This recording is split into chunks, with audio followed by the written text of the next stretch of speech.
नेपाल के काठमांडू शहर के मेयर यानी कि बालेंद्र शाह अब एक और नया प्रोजेक्ट लेकर आ रहे हैं। उन्होंने अब तक इतने जितने कार्य किए हैं वो सारे के सारे लोगों को बहुत ज़्यादा अच्छे लगे हैं, लेकिन अभी जो कार्य कर रहे हैं वो ये चीज़ यहाँ पे रिप्रेजेंट करेगा कि नेपाल का इतिहास क्या था, नेपाल के अंदर पहले से क्या चीज़ें थी जो कि देखने लायक थी और समझने लायक थी, और इन चीज़ों से क्या क्या चीज़ें सीखी जा सकती हैं। पर्यटन की दृष्टि से ये चीज मुझे लगता है कि सबसे ऊपर है। लोग बाहर से आएंगे तो जानेंगे कि यहाँ पर पहले क्या हुआ करता था। नमस्कार, मैं पीएम डीएनएस सिंह और आप देख रहे हैं कमाल यार। इस वीडियो में कंप्लीटली बात करेंगे, वीडियो के अंत तक बने रहिए। और अगर आप चैनल पर नए हो तो चैनल को सब्सक्राइब करके बेल आइकन दबा लीजिए ताकि आपको कुल अपडेट भी सबसे पहले मिल सके। दोस्तों, बालेंद्र शाह जब से उन्होंने कार्यभार संभाला है एज ए मेयर, उसके बाद से उन्होंने बहुत सी चीजें निकाल के दी है काठमांडू शहर को उन्नत बनाने के लिए, काठमांडू शहर के विकास के लिए। और इंजीनियर रहे हैं तो आप सोच सकते हैं कि उनका दिमाग तो बढ़िया चलेगा ही, चाहे वो इंफ्रास्ट्रक्चर से रिलेटेड हो, चाहे फिर वो प्रोजेक्ट से रिलेटेड हो, चाहे फिर वो भविष्य की सोच से रिलेटेड हो।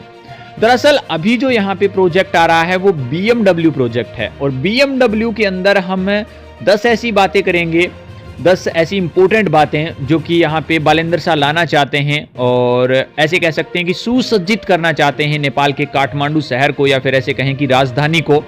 तो उसमें पहला यहाँ पे चीज है स्थापना और इतिहास, यानी कि कब उसकी स्थापना की गई, कब क्या इसकी हिस्ट्री रही। BMW बियरिस मैटेरेन व्रेक एज की स्थापना 1916 में म्यूनिक जर्मनी में हुई थी, जो कि शुरू में विमान इंजन का उत्पादन करती थी। कंपनी ने 1920 के दशक में मोटरसाइकिल उत्पादन किया और 1930 के दशक में ऑटोमोबाइल उत्पादन में परिवर्तन किया।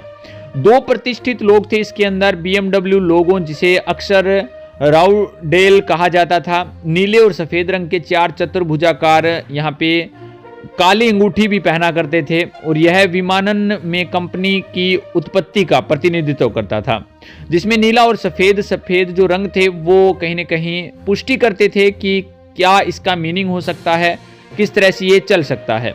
तो यहाँ से चीज़ें जो निकल कर आई, सतत अभ्यास के बारे में बात करता है। दूसरा जो बड़ी चीज़ है वो, और विलासिता और डिज़ाइन की बात करता है, वैश्विक उपस्थिति की भी बात करता है, प्रौद्योगिकी में नवाचार की बात करता है, और प्रतिष्ठित लोगों के साथ मिलन, ये चीज़ भी यहाँ पे बात करता है। ब्रांड जो पोर्टफोलियो होता है उसके बारे में भी ये कहीं ना कहीं आगे ले जाने की बात करता है।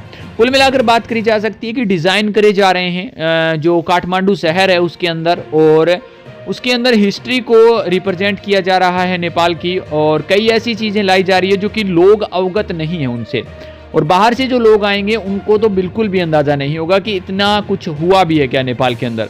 और आप सोच सकते हैं कि ये ब्यूटीफुल कंट्री है जिसके अंदर बहुत से लोग देखने के लिए आते हैं इसे, और ऐसे में अगर हमारे इतिहास को जानें, उससे कुछ सीखें तो और ज़्यादा इसमें बढ़ावा भी मिलेगा। बालेंद्र शाह के इस आइडिया के बारे में अपने विचार कमेंट सेक्शन में जरूर लिखिए।